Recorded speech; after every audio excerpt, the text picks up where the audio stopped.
The Omer Riza dream bus carries on as Cardiff City record another victory, taking us to 6 games unbeaten, which is ridiculous, really, for Cardiff City because we started the season so badly.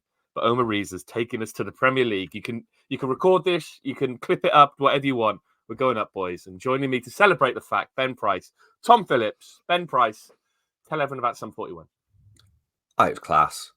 I was saying, Tom, I've not had many better Saturdays than yesterday. Like, last-minute winner, unexpected last-minute winner of that, and then one of the best gigs I've ever been to. What a day. Just class.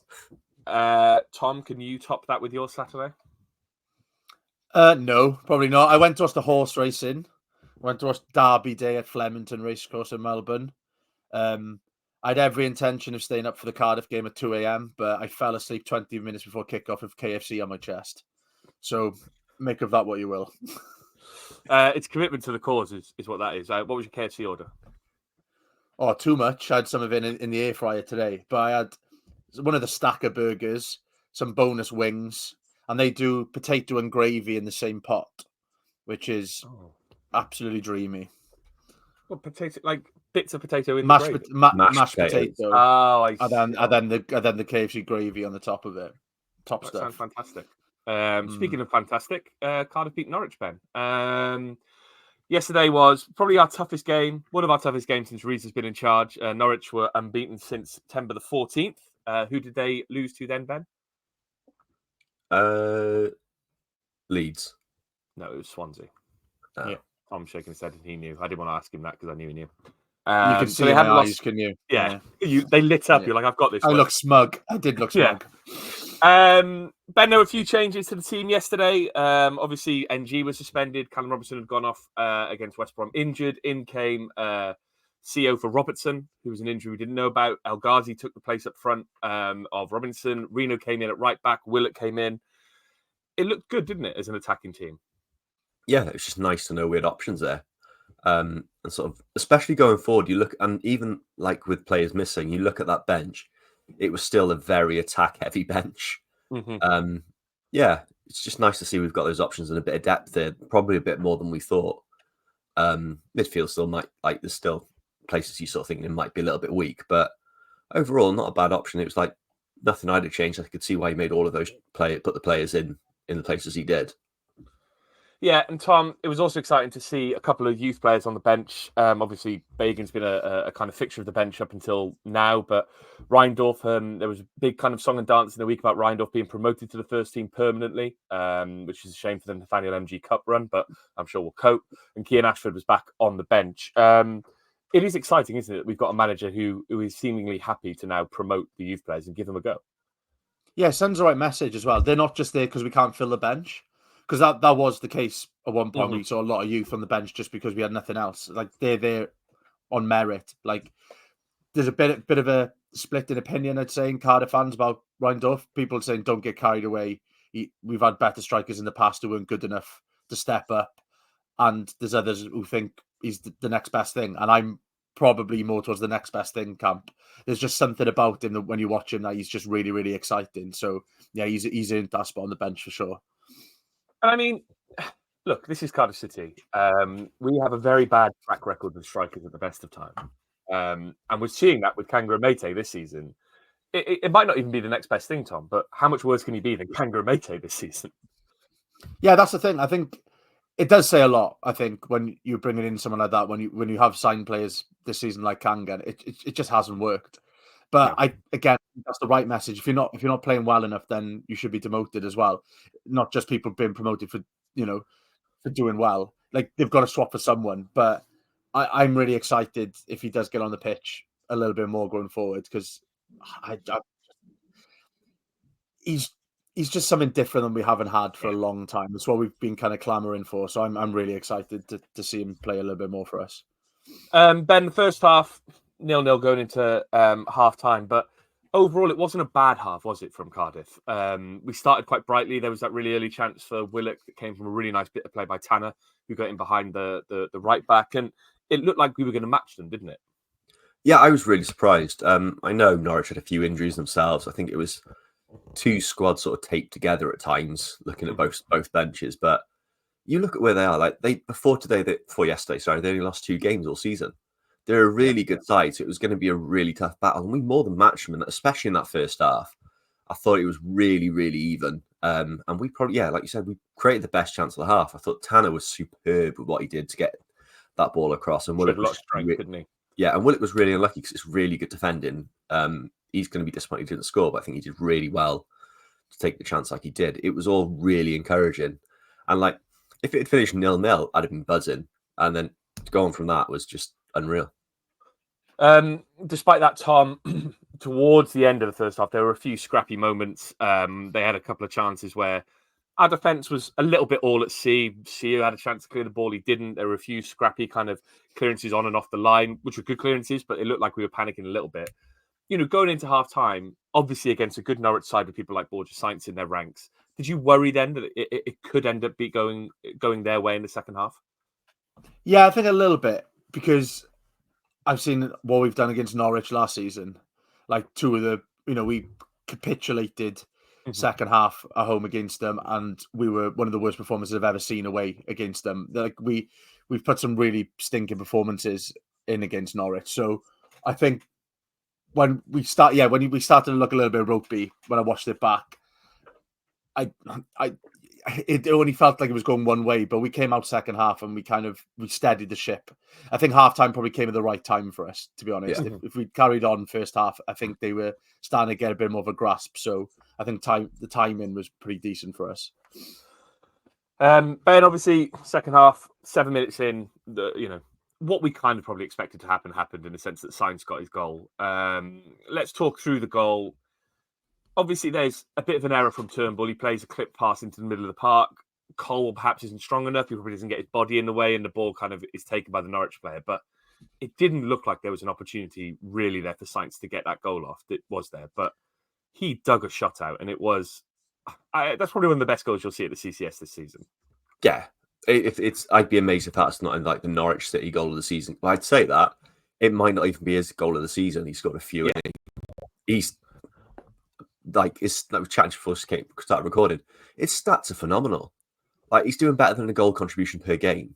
But that is ridiculous. He's going away from goal. Doesn't look like he's got full control of the ball. And somehow still manages to slam it top bins. Yeah. Like I said, you can criticise Turnbull, you can criticise Colwell for sort of the build up to it, but sometimes you just got to say, fair play, that's a fucking phenomenal goal, and that's what that was. And it's like, I've watched it back a few times, and it's like the ball's underneath his body. It's not out in front of him. It's like underneath his knee, and he somehow digs it out. And I think the dip he gets on it is phenomenal.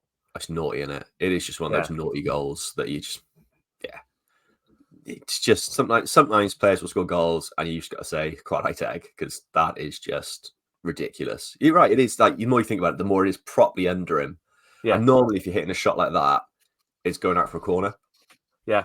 Have the dip and swerve and everything on it like that. Just, phenomenal. Yeah. And then, Tom, from there, the game opened up a little bit. We'll get to what Riza did to change the game shortly. But at that point, they still got Sainz. We're still kind of a new team under Riza. Did you fear the worst, that Norwich might go, with a player like Sainz in their ranks, they might go and win this 2 or 3-0, or were you quite confident in what was happening? I thought it just fizzled out to be a 1-0, to be honest with you. I think at that point, the type of side Norwich are, they've had some good results recently. They're a pretty solid outfit. I just thought that there has been games still where we haven't been clinical and we've struggled to break teams down. And I thought it was going to be another one of those. And I think it's something we've seen a lot of at home as well, where teams have gone ahead against us, shut up shop, and we've just really, really struggled. So I think, like you said, we'll go on to it, but I think the way that we reacted and got ourselves back into that game was fantastic, really, and something we haven't seen much of in recent months.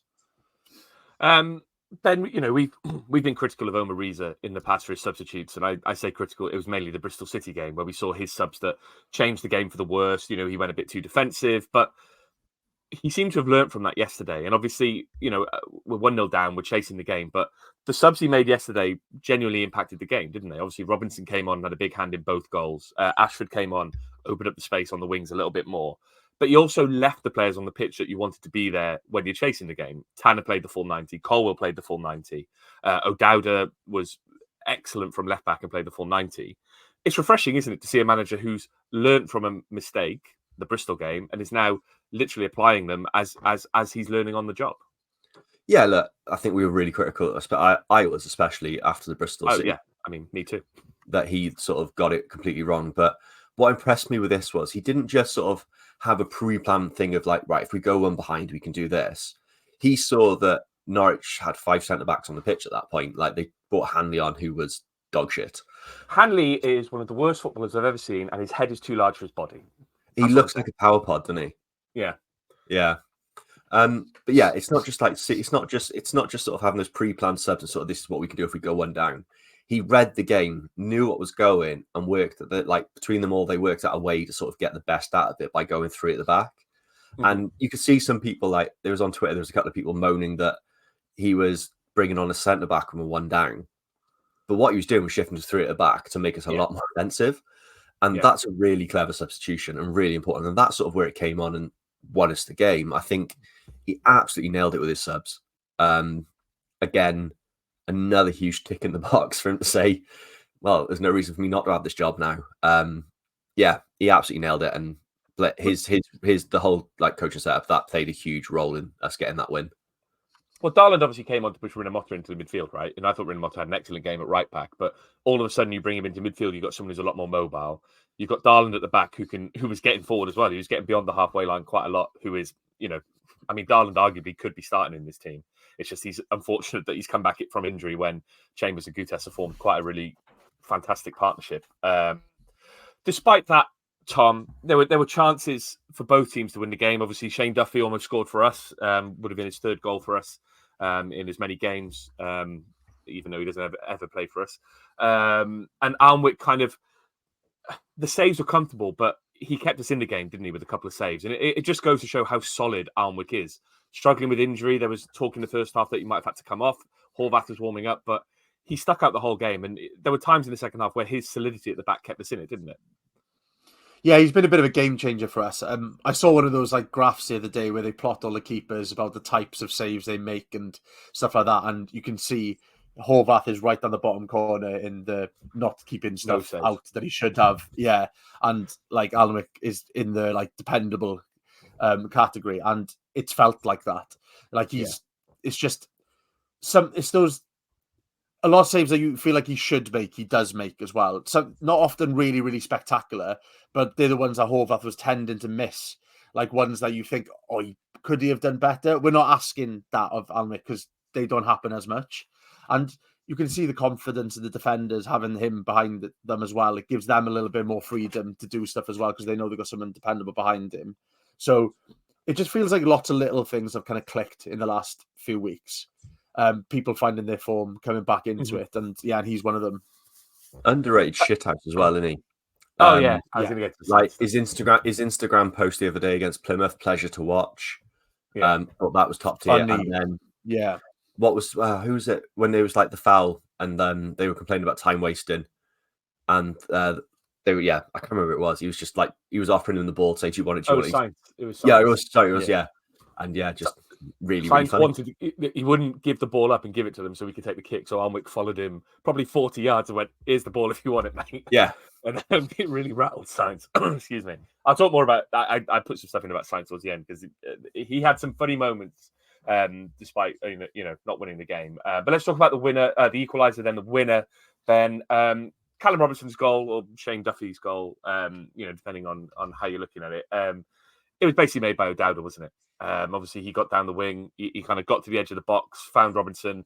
Robinson's first touch just opened up his body perfectly. Some of us might have been critical of Callum Robinson in the summer and said maybe it was his time to leave. Some of us on this podcast obviously backed him with some money in the betting stakes. We're a podcast of duality. Ben, you were just happy to sit in the middle on that one. But he opened his body up and he made that goal for himself, didn't he? By just finding that space and getting a shot off early. Yeah, and being clinical, wasn't it? It's a goal he's not scoring 6 months ago. Another one of those. It's just 3 months ago with a bullet, really. Yeah, just a bloke banging form, enjoying his football. And again, like he's not fully fit as well. For him to take that chance and be as sharp as he was to get there is really impressive. But you are right as well, like we said about Dowda. Just as soon as that change in shape happened, don't know how we found that extra energy, but he was all over that left flank, just non-stop and really drove us forward. Again, showing why he's probably the best winger at the club, and he's playing left back. He's a phenomenal footballer. We're really lucky to have him when he's fit and firing. It shows how much we missed him and how much of a difference he'd have made last year if he didn't have the injury he did. Just a really special player in this team that's going to help drive us on to bigger and better things, I think. And Tom, was it a nice touch that Duffy got the final touch on that ball before it crossed the line? A man who can't stop scoring own goals at the Cardiff City Stadium. I think he's not far off club legend status. I would quite like someone to turn up with a Duffy on the back of the Cardiff shirt, because he might as well. Duffy could he must absolutely hate it. And do you know when you get something in your head about that, it's like, oh, it never goes right for me here. It must play on his mind. Yeah. Or he might be more strong-minded than me. It would play on my mind. There's no doubt about it. But it is funny when you just have those hoodoos that you just can't shake. It just feels so inevitable now. Well, there was a moment with a header that sort of flashed past the post. And if you watch the replay, his eyes go fucking massive, as if he's getting PTSD flashbacks. Yeah. They're going, I'm not even after a move this time. There's no one going to take me this time. Yeah, it's the only way's down for Duffy at this stage. I feel like if he did score against Cardiff, he's going to make a decision whether he celebrates or not. I think he's at that kind of stage. Yeah, he may as well do Ayatollah at that point. He'll do the respect thing because he scored against his current team. Yes, sorry. Not sure. First ever respect for his current team. Tom, we talked about the equaliser. At that point, you're happy with a point, but then the winner, again, it just shows, I think, what Riza's instilling in this team, isn't it? That we just didn't give up. Again, it was O'Dowda. He got down the wing, got the cross, the ball went in. It came down the side from, I think it was, actually, I tell a lie. It was a throw-in from Tanner. I just confused the first goal then. Tanner put the ball in. Colwell wins the header. Robinson again involved, kind of finds his space, gets it out, and it kind of spurns out to Callum O'Dowda. And I think the thing from that goal for me, Tom, was the composure at that kind of late stage. He doesn't thrash at it. He takes a touch, moves it out of his body to the left, and he finds a gap because there are three defenders in front of him. The goal is almost quite hard to see, but he finds a gap, and that strike for the 93rd minute, he's hit that so hard and hit it so true. It's a fantastic goal, isn't it? Yeah, it's great. I think you touched on it there. I was going to say, he just doesn't try and leather it. It's just a very, very sensible shot. And he hasn't tried to put it top corner or anything like that. He's put it in a sensible part of the goal where he's found a gap in between the defenders. And it's just the energy that man has all game, in attack, in defense. He's everywhere. And I think he was one of the players we were really excited about at the beginning of last season. He's been unfortunate with injuries and stuff like that, but he's just Mr. Dependable for us now. Yeah. He's just unreal. And we touched upon it earlier on as well about substitutes and stuff. Colwell in the mix again there. All too often earlier in the season, it was he hasn't done anything 65 minutes in, so we'll just hook him. But the trust is building now. And then that's why you've got the players throwing themselves forward and pressing for a goal late on. Because the belief is there now. We didn't have that belief before. We've got a manager who's backing these players. So, we deserve that win in the end. Ben, he has a knack, doesn't he, for a last-minute winner. Did it against Ipswich last season. But this was... It's a moment to really ignite the season, isn't it? Obviously, Riza's doing well. He's had some great performances already. But, that kind of 93rd minute winner really galvanizes the team, doesn't it, for the manager? Yeah, against a big team like that as well, it just made it feel like a big result, didn't it? Yeah. You look at Norwich standing, sort of expect to be in and around the playoffs. It showed that perhaps we weren't too crazy with our early predictions at the start of the season of that this team is capable of the playoffs. Just had 6 points off it now. That's the mad thing, isn't it? I said it to Fee earlier. It's after Wednesday's game, realistically, we could be within 3 points of the playoffs if results go our way. Yeah. After the start we've had is just mental. And you need players like that. You need players that are capable of big moments, and we probably haven't had enough of that in the last couple of years. It's very rare. I think Cab has probably been one sort of come up with a last minute sort of gem a few years ago. Last year, I don't think, other than what Kean Ashford's, I don't think we had too many moments like that. So just having someone like O'Dowd to pop up and be capable of that is just magic. It is. We've already kind of touched upon it, Tom, but watching the players, and you talked about like the Instagram post and all that kind of stuff, watching the players kind of shithousing other players is always good value as well, isn't it? Obviously, there was a moment in the second half, I think, where Sainz told our fans to calm down, and obviously he lost it at the end a little bit, but that just shows that the players are confident, more relaxed, and having fun with it, doesn't it? Yeah, definitely. And, when people enjoy their job, they perform better. And it just shows there's a kind of like streetwise nature to some of our players as well. They know when to wind people up, when not to do it. And there's that little bit of niggle that we were probably lacking at times. Yeah. We were too easily bullied in games. And, we seem to have got that edge back. And it just makes it more fun to watch Cardiff when we've got that edge. And it's just so much more fun to watch a team who look like they want to be out there, because it's just infectious then, and it gets into the stands, and you see the scenes when we scored that winning goal. It was bedlam behind that the goal. limbs.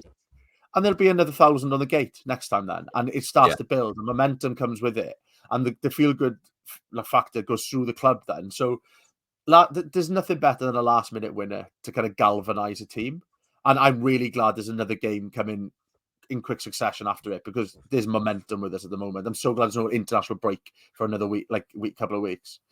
Yeah. Ben, obviously we talked about O'Dowd.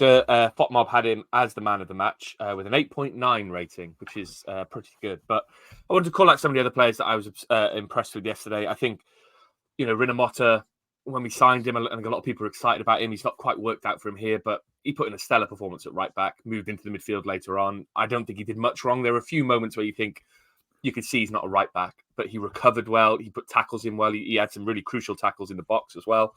Obviously, Sio, he's not the best passer in the world, but he was back to sort of his harrying best yesterday, putting some really big challenges, was getting at players.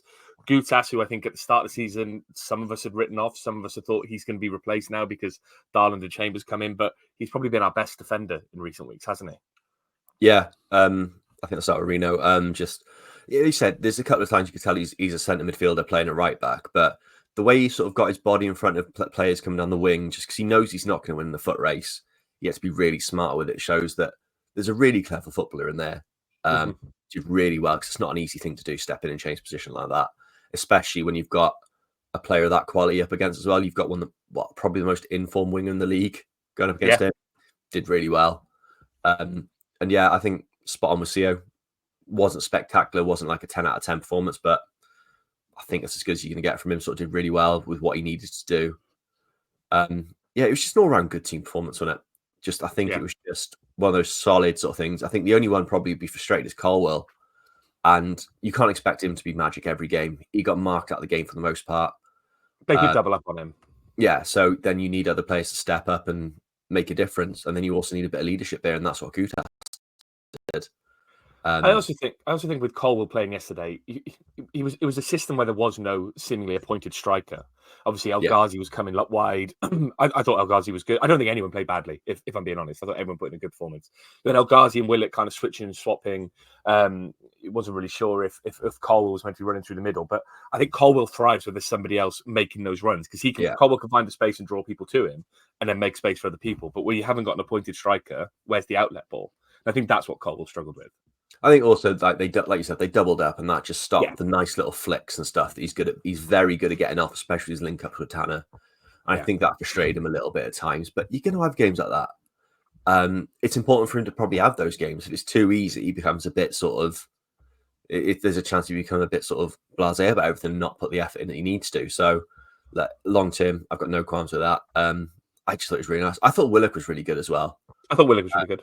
Yeah, really impressed me. Sort of since he's had that goal, you can see there's a bit of confidence there, and we're starting to see the player that we thought we were getting. So I'm very happy with that. And Tom, a final word for Di Turnbull. Never thought we'd see him again, but he is becoming quite an important player for us, isn't he? Yeah, it is the resurgence we kind of didn't see coming, but kind of hoped for. I think we know there's a player in there, There's a reason why we paid money for him when we haven't necessarily paid for players in the past, because he's a decent signing and is someone with a belief back who's benefited from the new manager, new system. So it's great to see. I feel like we're only a couple of weeks away from him scoring an absolute screamer as well. It just feels like it's on its way. He did have I forgot to mention it, but he did have a great shot, which kind of looked like it went down the centre, but he got some swerve on it. I think they call it swaz. Yeah. Yeah. He hit it really hard. I would not like to have been a defender behind that ball. Right, let's carry on the good vibes for Twitter. Twitter.com/VFT Ninian for all your tweets. The Raspin Dog Benefactor says, Whisper It is plucky 8th on. Reece Jenkins, friend of the pod. Soft's coming to Luton. 1 game, 1 win, I believe, for Soft. She's a good luck charm.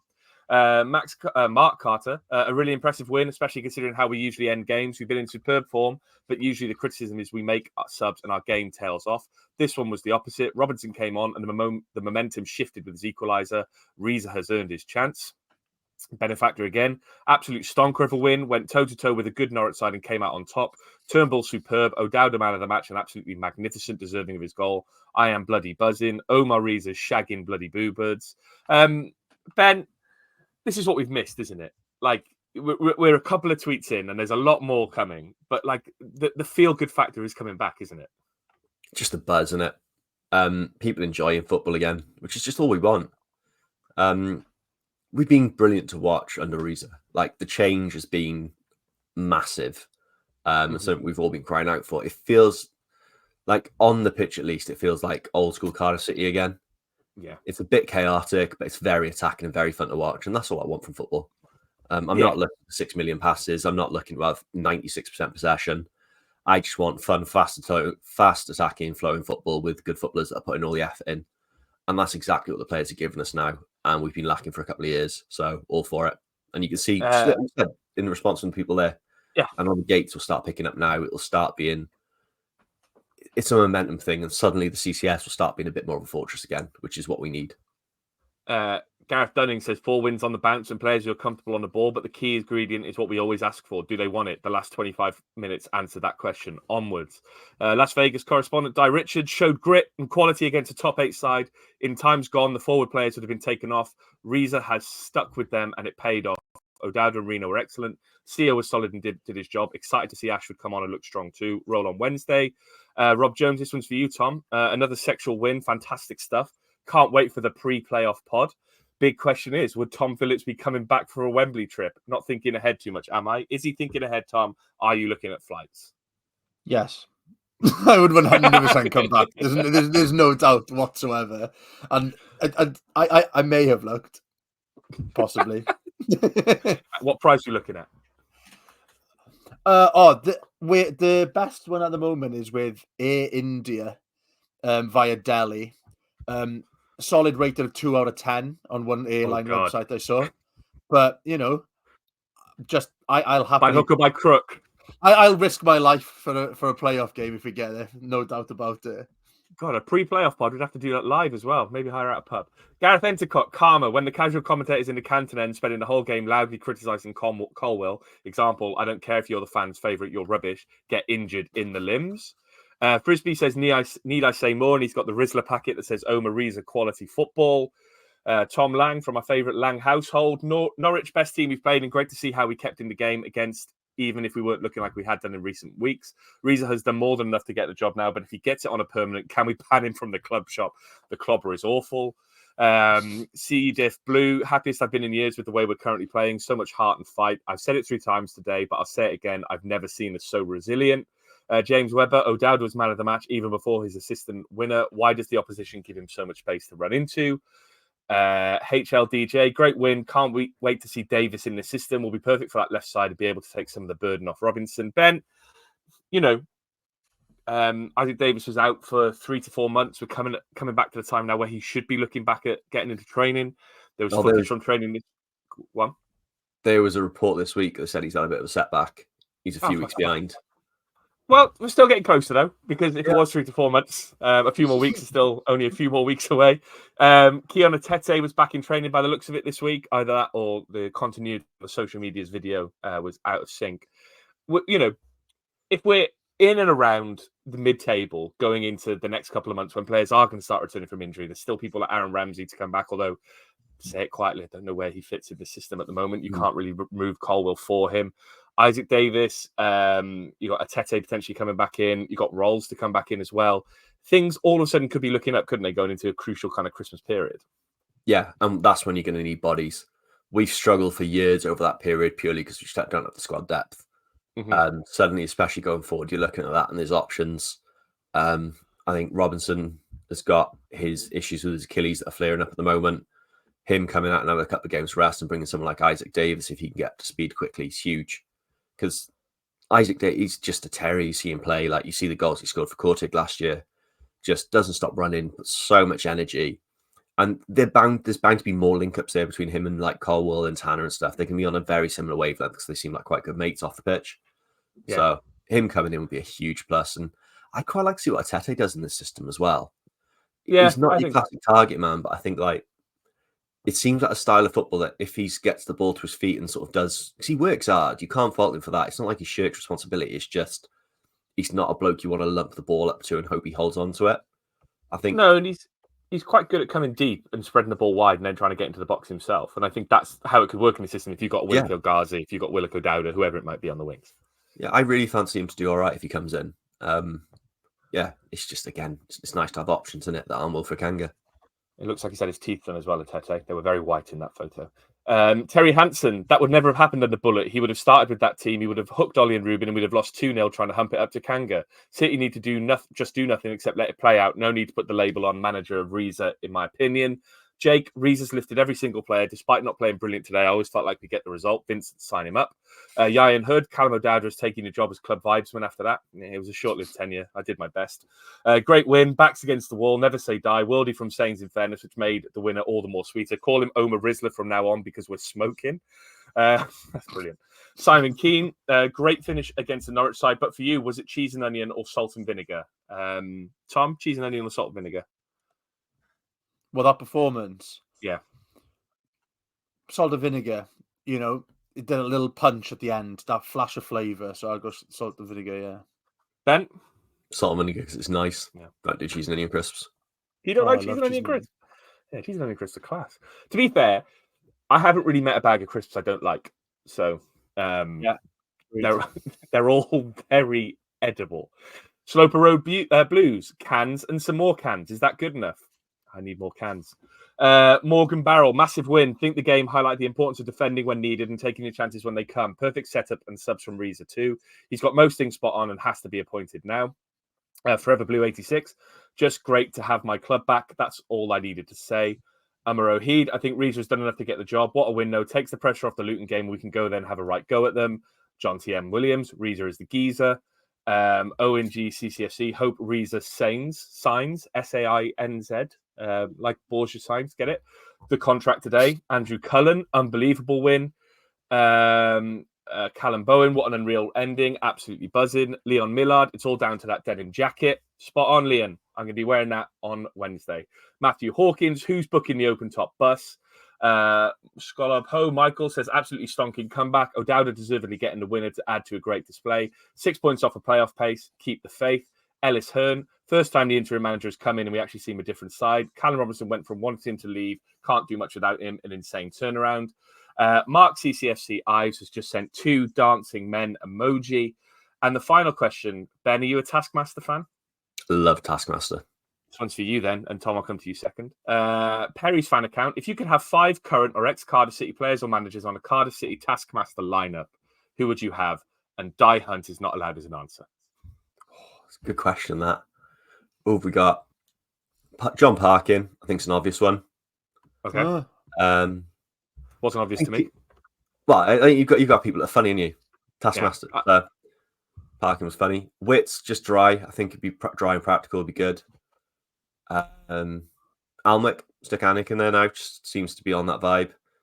I'm not going to put a Dowd in because I think he'd be too good at it. Chopra, just because I think it'd be funny. You've got one that's shit at everything. How many are we on? 3? That's 4. You got 4. One more. One more. We will. Any managers? Yeah, Ollie, because he's clueless. Again, need someone slightly tougher. Tom? I got David Marshall because I think he's the right level of like miserable. Because I was once on a flight with David Marshall and he moaned about his Vodafone contract for a whole hour. And I could just imagine him just getting irritated, a bit like the Jack D character now on Taskmaster. So I'd go him. I think Sean Morrison. Yeah. Because he was going to be one. Obviously. Craig Noon. I think he just turned up to a task in his pants or something. I think he's just got that level to him. Who else? Darren Pearce. I think he'd get angry and punch something. Which version of him though? Hair or no hair? No hair. He'd get it shaved, ready for the series, I reckon. And then Russell Slade, I reckon, as well. Interesting. I think the nice guy element as well. I think that would be my lineup. They're all fairly modern, those. I wonder if I was thinking I would go if I had to pick a 5, I'd go back to someone like I'd maybe put Peter Thorne in there. He's a surfer guy. Robin Friday. Robin Friday would be an absolute chaos merchant, and they probably wouldn't turn up for some of it because he would have been fined on the train and been arrested. I was going to put Sean Morrison in because exactly. And then I think who's the mental one from the last couple of years at Ninian Park? Homo, what's he called? Stephen Thompson. Steve Thompson. Thompson. Yeah, you could put Steve Thompson in there. And then I think I'd probably put, as a manager, I'd probably put Dave Jones in. Just because he was so miserable at times. And like, I think he'd be quite good, or he would completely fade into it, just be like, why am I here? This is pointless. So I think he'd make good TV. Quite like to see throw a foreign player in there who's just completely confused by the concept. Like Camarasa getting really annoyed. I like how we all went Camarasa, Kimbo, Wankala. I'd watch that. Yeah, I'd watch that. Yeah, fantastic. Thanks for all your tweets. Twitter.com/VFT Ninian. Keep your tweets coming in. Tom, at the weekend, it was big news that our board, Ken Chu, Mehmet Dalman, were actually at the game. It is November. It is their custom. They do turn up in November for one game to talk about whatever's happening at the club. I mean, we've kind of touched upon it already, but it feels like Riza's going to get the job. Callum O'Dowd's comments after the game basically saying it's the best we've played since I've been at the club. They're all going for him. When do you think it's going to get announced? It's going to be fairly soon, and the board will be absolutely thrilled because it's just taken all the sting out of it, hasn't it? Like we were there saying the dilly-dallying, the delay and stuff, it's only going to send us backwards, and we've improved. It's the cheap option for them. It means they don't have to go looking for anyone, and I'm sure they'll feel completely vindicated. And I think we've got to just take it on the chin a little bit because it's working in our favour. It does, because you want the board to fuck up a little bit because I'm sick of them and you want them to leave and you want you would just want them out of the club, but obviously you want your team to win. Yeah. So it's kind of like you got to just grudgingly take it. But I'm sure they'll announce something in the next week or so. Ben, how refreshing is it? We've kind of touched upon it already, but we're seeing a manager kind of learning on the job, aren't we? But learning in the right way. Obviously, we've had interim managers before, and kind of, I remember when Hudson came in, and we were quite excited about Hudson, but started quite well, but faded away. But Riza, he seems to be improving week on week, and that's because he's seeing his team and he's learning what they can do, isn't he? Obviously, he was a coach before, so he probably had some idea about everything that's going on, but the fact that now he's giving people like Di Turnbull 90 minutes, he's letting Colwell play the whole game. He's getting the best out of people like Tanner, because Tanner was very flash in the pan, but now he is consistently performing week on week, and they're doing it for Riza, aren't they? And we're the ones who are benefiting from that. Yeah, it feels like he's gone on Twitter, looked at what everyone's saying, and gone, "Yeah, I'll do that." And it deleted his Twitter afterwards. Then deleted it, yeah. So, but it seems to have worked. I think he needs to delete his LinkedIn next because they're a bit cringy. But did he actually post on LinkedIn? I posted. I haven't seen that. I'm assuming it's him, but it's very much LinkedIn style posts. I might endorse him for management. Yeah, I'm gonna do that now. Go on, Ben. Carry on. But yeah, he's really impressed me. Slightly concerned that it's going that way. I think you're right, Tom. It is the board's sort of dream. But are they then going to be annoyed that they've spent all this money sort of working with Mick McCarthy and Russell Slade, only to know that the bloke they've put in the office temporarily is the right guy? That's going to annoy him and probably burn bridges with those two lads because Tan will hold a grudge about that. It's just a bit of a weird one with that, isn't it? It's sort of, I'm still really terrified of when it goes, things get difficult with the owner, how he responds to that. Yeah. Because right now it's all lovey-dovey and everyone's really happy with him, but Tan's mentally unhinged at times. Like, this is a bloke that complains goalkeepers don't score enough. Yeah, I agree with him. It's just, I think I still think we need that setup change, and I don't think it's a case of wanting it to go tits up and sort of them the board to fuck up, because they've done nothing but fuck up and they never leave. So I don't think it's not a case of that. I'm resigned to them. They're sort of here until at the very least this Salah stuff's dealt with and the club's in more of a sellable position. But in the meantime, I just want it to go well for the players and just well on the pitch. We can't control what happens behind the board. Like right now, we're stuck. Control the controllables, Ben. Yeah, exactly. As in football coach speak, control the controllables. Yeah, back on the grass, all of that. Just stick with it. I think it's just nice that it's sorted in a way, but also it's still not quite there. We're still taking forever to drag it out, which is kind of impressive. We all know what's going to happen. We all know he's more than earned it. It's more than deserved. But we're still managed to 6 weeks after Bullett's gone. It's only 6 weeks. I thought it was longer than that. No, it's about 6 weeks, and just managed to drag the arse out of it more than I'm dragging the arse out of this segment. So yeah, did really well there, Ben. Good padding towards the end there. You kind of lost your way in the middle, but carried on. I got distracted by my dog. I'll be honest. When did he go? So the first game was the 28th of September when we lost to Hull. So it's been just shy of 2 months, basically, since Riza's been in charge, Tom. We go back to that Bristol game, and obviously at the time, the Bristol game was a bit of kind of like a marker in the sand. It was a derby away at Bristol. We've done well at Bristol in recent years. We haven't really lost there, and then to go 1-0 up and to draw in the way we did felt like a bit of a.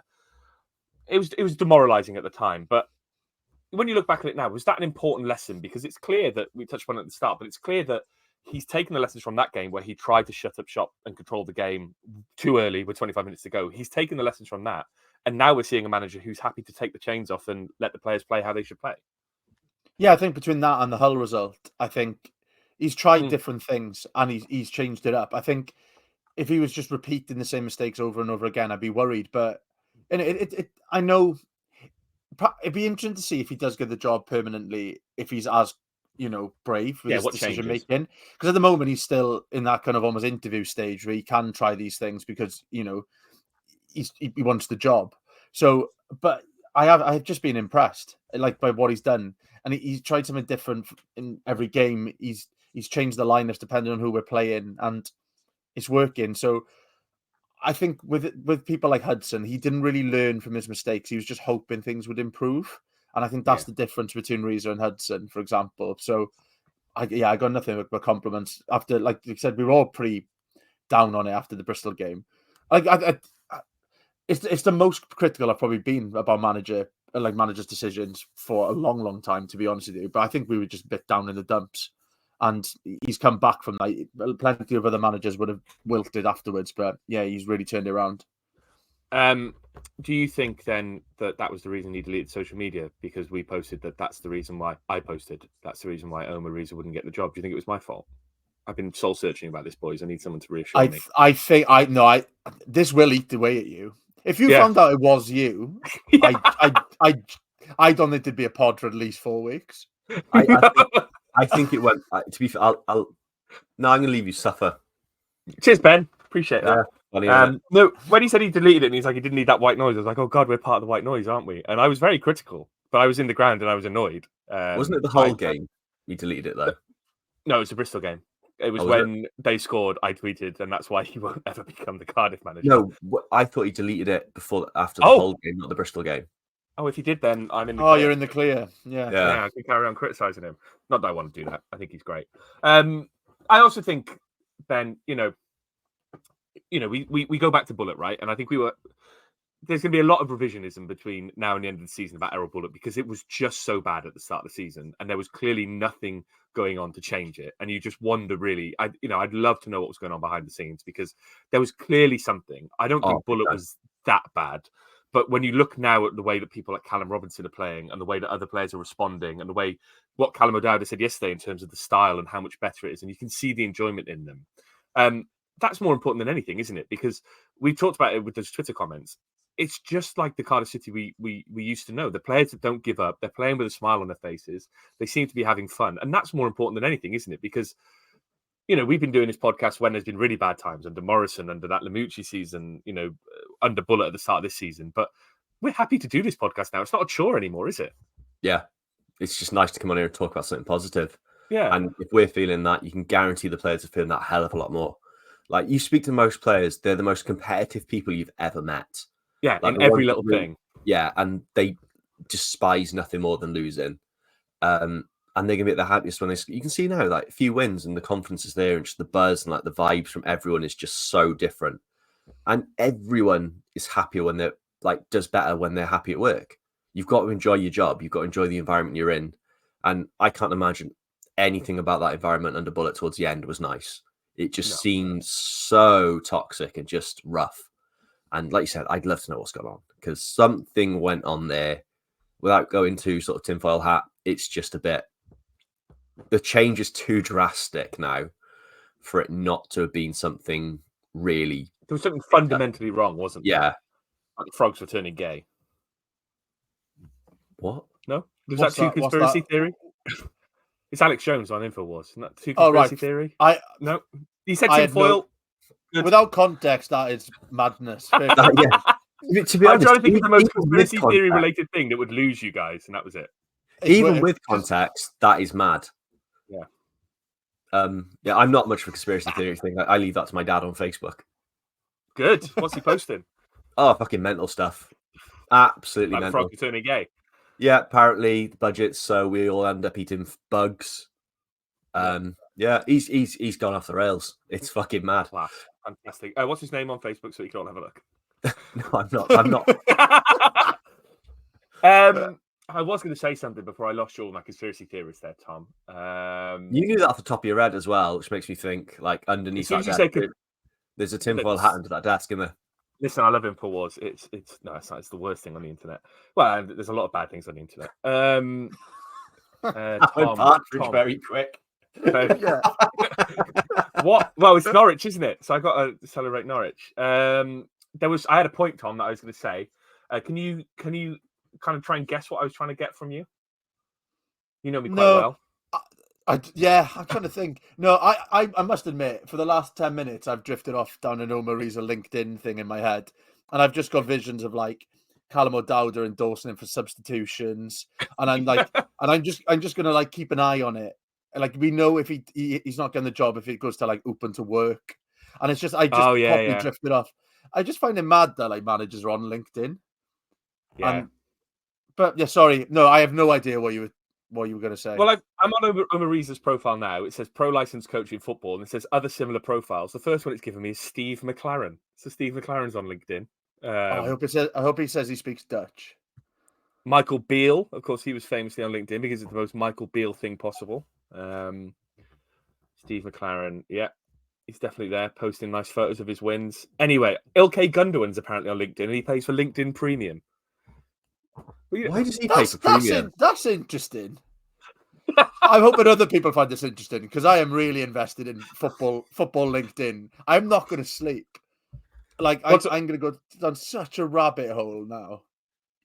So Ilkay Gundogan, if you click on it, he's posting quite a lot on there. And then on his linked profiles again, you've got Julian Draxler, Thomas Müller, Ben Mee, and Bastian Schweinsteiger. So this is top podding, by the way. Absolutely top podding. I think my favourite thing is I'm going to have to share this. For those that are watching the video, my favourite thing about Omer Riza's profile is this. If I just show it. We're veering into work meeting territory. This is brave live demo. Let's just enjoy the fact he's not got a profile picture. His profile picture is his banner, and it's not the right size. Yeah, fantastic. Yeah, good he hasn't stuff. cropped that very well. has What's he? his skills? What's his skills? What's going on in your messaging there, Ben? Oh yeah. Marketing job opportunity. There's nothing in it. I despise this platform. What have we got? Education, St. George's Park, Arsenal College. Yeah. Skills, B license, Got some recommendations. recommendations. Right, I think is this fine? I think we work can have out to. if this is fine. I think we call a stop to it here. I think we've delved too far into a link. Listen, I enjoy LinkedIn rabbit hole like anyone, but we've kind of gone a bit too far on this one. I don't know where we go from this. I think obviously looking ahead to Luton. Oh yeah. I mean, last week was hairspray and hair products. This week it's Omer Riza's LinkedIn profile. I don't tell the people out there that we don't give them top quality content because they cannot deny that. Where can you find the LinkedIn profile, Ben? Do you want to pop the link somewhere? I'll put it in the description. Put it in the description so people can see. Right. I thought it was international break next weekend, but it's not. We've still got a couple of games to look forward to. We got Luton away this week. Tom, as a man who recently left London to Australia, do you miss Luton away?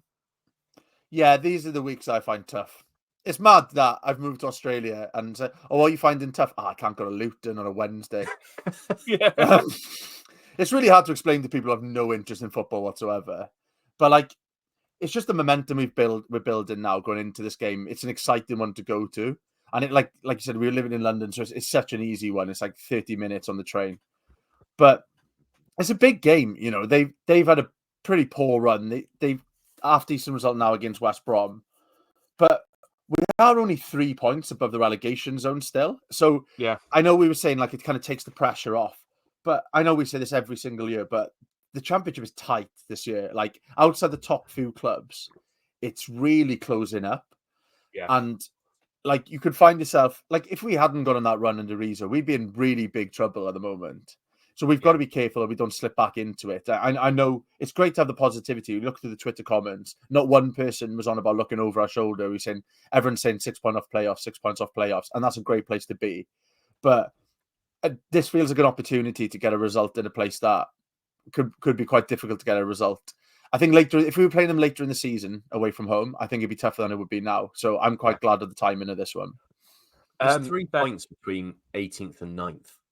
It's madness. And we're 13 games in now. It's like normally like you see that around the 8th game mark or something, but it's starting to take shape a little bit now. It's really tight. And there's also people, when you look at the teams who are involved in that kind of race, still got people like Middlesbrough, you've still got people like Coventry, who were expected to start so well this season. But Middlesbrough, they got spanked yesterday by Coventry, funnily enough. But there's a lot, I think, of teams in there who wouldn't have expected to be in that middle part of the ground of the league. And you know, it's being only 6 points off the playoffs, Ben, after probably it was our worst start in history. It kind of speaks to the job that Riza's doing, but also speaks to the fact that a win against Luton in the Mark McGuinness derby, all of a sudden that's a bit of a statement win, isn't it? And we could even be, we're looking even further up the table at that point. Yeah, you're putting the pressure on a team that are going to be in and around where we want to be anyway. You're sort of putting more on them and sort of giving us a lift at the same time. Mm-hmm.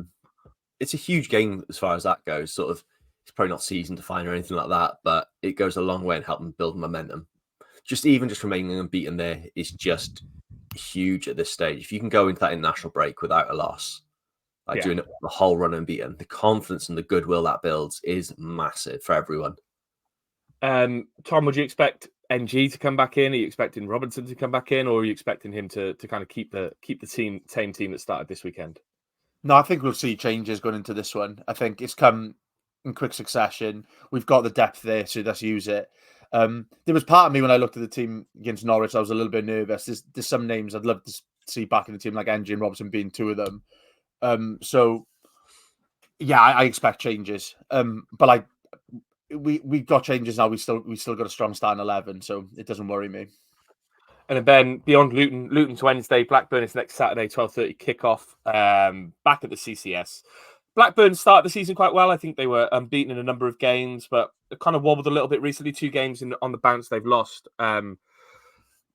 They're still on the verge of the playoffs, but Blackburn are one of those clubs. In recent years we've lost to them 5-1. We've beaten them at home quite comfortably. I literally don't know which team we're going to get. I can't work out with them either. It's just I find the whole thing with Blackburn weird that they're this year's Preston, which they're not going to like me saying that, given everything No one there. wants to be called Preston. No, and they're quite right, local rivals, aren't they? But somehow I'm looking at their form. They've won 1 game in 6, and they're still 7th. Yeah, I feel like they've lost every game since August, and they're still somehow near the playoffs. They're just a really weird team. You just never know what you're getting with them, do you? I think that must be really difficult for them. But not the worst game in the world to have, is it? Again, sort of going into that with the team in that sort of level of form. Yeah. Go on, Tom, were you going to say something? No, they are just a weird team. They had that season, didn't it, where they just didn't draw any games for something like 35 games. And they're cliche, but they're the games we have to win at home if we want to be in that playoff picture. Like Blackburn aren't one of the scarier teams in that league. And if we get through that Luton game unscathed, we've got a decent run then with Blackburn, Sheffield Wednesday, then QPR. Their teams were struggling and again walloped every now and again as well. So we got through that really tricky 4 games with Riza that we were saying that would be season defining, and it's proven that way so far. And then before and after the international break, we will really see where we're going to be shaping up come towards the end of the season. Sheffield Wednesday lost 6-2 at home to Watford yesterday. Yeah, Watford was a strange run. Yeah, player hadn't scored all season, managed to score 4 goals for Watford or something. It was ridiculous. Yeah. Blackburn, to your point, Ben, they are currently 7th in the league. They've played 13 games. They couldn't have split it more closely. They've won 5, drawn 4, lost 4. And their goal difference is 16-14. So they're on a +2. So they're almost your archetypal mid-table team. Bristol City are currently that. Their goal difference is 17-17. They've managed to win 4, draw 7 somehow out of 14 games. So Bristol are draw They've only specialists. Lost 2 all season, Bristol. That's mad. Yeah, and they're 8th after 7 draws. Oh, the handball. Yeah. Bonkers. I don't know how he got away with it, but fair play to him for doing so, because it was against Preston, who are 20th. So Preston are this season's relegation fodder. Right, we are tailing off here. Ben, 2 games. How many points are you getting from them, and how many goals are you scoring? I fancy just get 6. Whoa. 6 points, 5 goals. Whoa. Tom? I was going to say exactly the same thing. We've done 3 pods in a row. 3 weeks in a row. Yeah. So you're saying the same thing. You're sticking with it? Literally the same thing, yeah. All right, I'll say something different. I'm going to go 4 points and 4 goals. I think we'll draw 1-1 and beat Blackburn 3-1. Would you take a draw at Luton now? I think so, just because they do have good players. The playing West Brom. I watched a bit of the West Brom game on Friday. Then they're not playing as well as they could be, but they've still got people like Morris up front. They've still got Tahith Chong. They've got players who are coming off the bench who are quite good, and I think they've still got Alfie Doherty, for God's sake, who we saw when he was with us. He's an assist machine and can score goals. It's just they're not clicking yet. And my worry always with teams like Luton is you go there on a Wednesday night. It's a bit of a shit place to go. The crowd's going to be on their back potentially, and they could just get a result against us. But I've never seen us play too badly there. Even when we've lost there, it was more our own doing rather than an overwhelming performance. So I'm a little confident. My worry with Luton is, like you said, it is a case of if they do click, they've got players in there from last year. They haven't really lost a huge amount of players. They've got the ability to absolutely slap a team.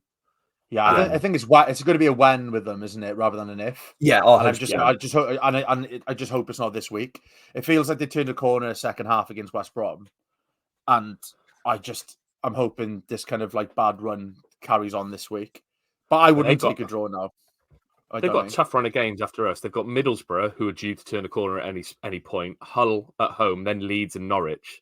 So they probably need 3 points. They'll be needing 3 points against us because all of a sudden they've got a couple of tough games. Yeah, I think it could be an absolute slobber knocker on Wednesday night. Too bad I haven't got a Carly Rae Jepsen concert to go to afterwards. But it is what it is. Can't win it all. That's it. Another week on The View from the Ninian. Thank you for joining us as always. Twitter.com/VFT Ninian for all your tweets. KOFI.com/VFT Ninian if you want to give us some money. Viewfromtheninian.com. You can find all our contact details there. Ben, anything I've missed? No, I don't think so. Tom, you going to bed now? Yeah, I'll have to go back on LinkedIn for a few hours. And Ben, what are you going to do with the rest of your Sunday? Just the usual Sunday life admin now. The fun stuff's done. Probably go to Asda. Ooh, And nice. get stalked by someone who knows where I live. Oh yeah, Which freaked me out. Like, he doesn't properly know now. where you live. He just saw you in Asda Pontprennau. He doesn't know where you live. Do you live in Asda? Yeah. I sleep on the toilet rolls. I sleep on it. That'd be quite comfy. Right. Thanks very much for joining us. We'll see you next week after the Blackburn game. Ta-da.